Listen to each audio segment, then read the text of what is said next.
What were my notes? What are my notes? What were my notes? From this viewing of $1 Million Baby, a 2004 film. I am Tanis Leonhardi, she, her, hers of Seattle, and these are my notes from I just finished watching it all the way through, including to the end of credits, all the way. It went back to the main menu, but it wasn't on the main menu that the movie restarted, like a different recent movie that I watched. And today is Wednesday, 17 April 2024. So this is a boxing. I did write a video.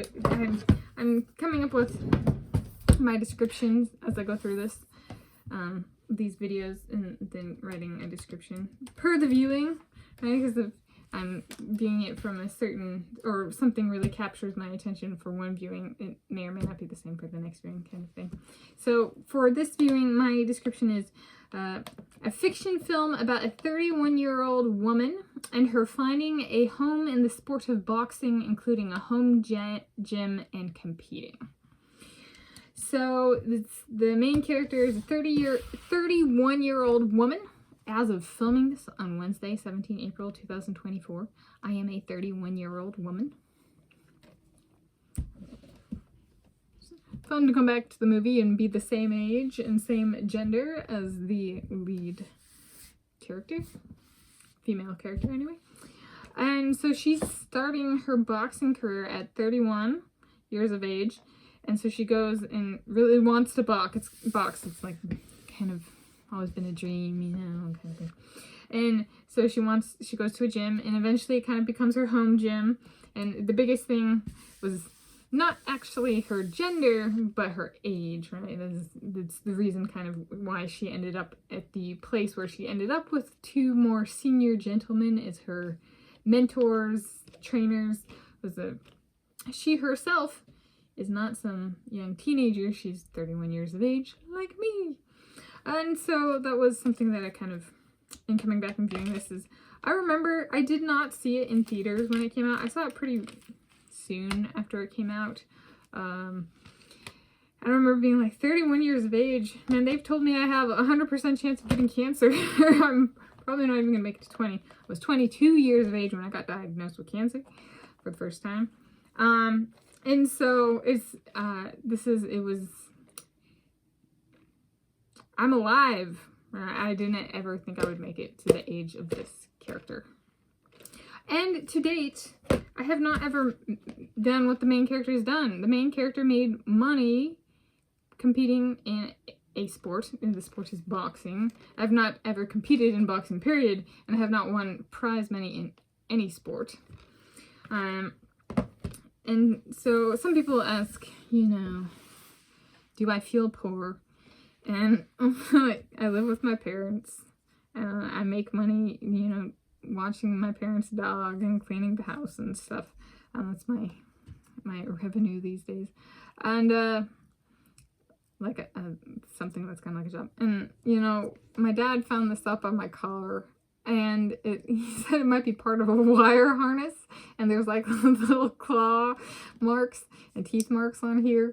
And my car, this past winter, I had to take it in because the vehicle stability control was off. And they inspected the car and found the wire harness had rodent damage.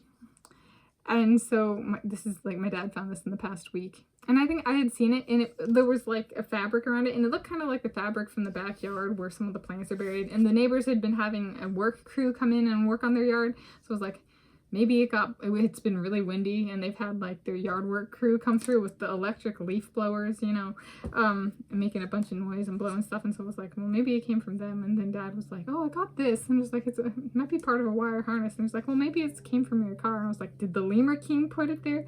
Did he go back? I really hope this isn't the new wire harness. It was over $1,000 to fix the wire harness, like the total ticket tag. Do I feel poor?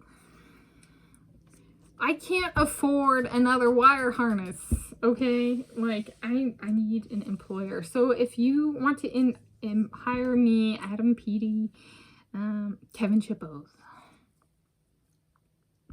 Attila Salai, Roland Salai, as an endurance specialist, and any other of the people I've named as potential employers. Josh Kerr, so that's somebody who's not I haven't named before. I would love to be your endurance specialist. I got over 18 years of running with myself as a coach and my nutritionist / dietitian. I'm looking for a contract position. I am a clean YouTuber. I'm a non-monetizer. I have not made so much as a penny off of my YouTube videos. Yes. And the algorithm does not push me the same. It says it pushes on videos, and I updated my About tab less than a week ago, and my entire channel's gone poof down. They've been suppressing my videos, and I'm like, you liars say that its videos are pushed on a per video basis. That's a lie. I changed my About tab, and now nothing's being pushed. I need a job, a real job, a paying job, an employer that I like, that doesn't end like the University of California, Berkeley ended. Okay. So, did I feel poor watching this?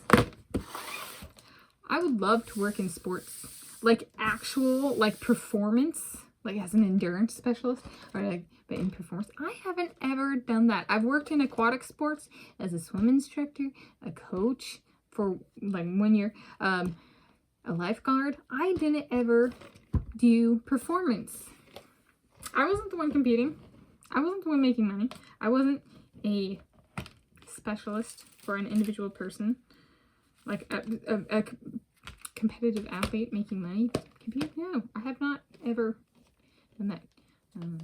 So yeah, be it track and field, pool swimming, open water swimming, swimming, aquatic sports more generally, Hungarian football. Yeah, I'm available for hire.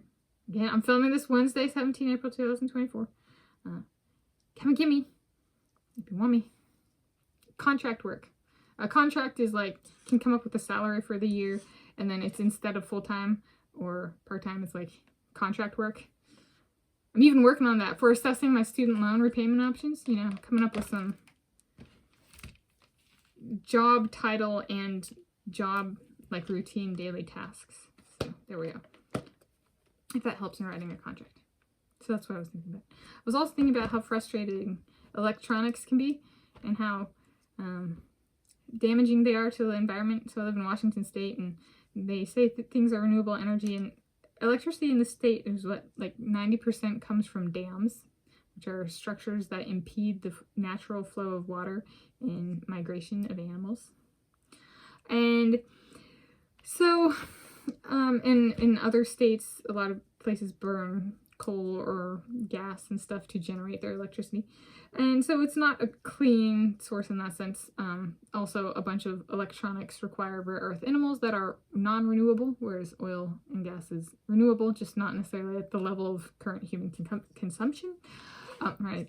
But I was like, all electric. That I have an asexual orientation, and electroshock therapy has been used in the past to try and torture people who not heterosexuals, to tell them you're wrong, we're gonna fix you with electricity. And so I'm like, pushing all electricity, screw you. If you're being 100% honest, and screw you for pushing eternal trauma on those of us who are peoples, as in non-heterosexuals, have suffered at the hands of you electricity homicidal maniacs. So there we go. See? The things that fixate in poverty. The things that actually matter in the world. Yeah. Like freedom from electronics. All electronics. Rodent damaged or not.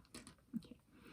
Alright. So, there we go. Those are my moon notes from my 17 April 2024 viewing of $1 Million Baby, the 2004 film on Tanis Coralee Leonhardi of Seattle.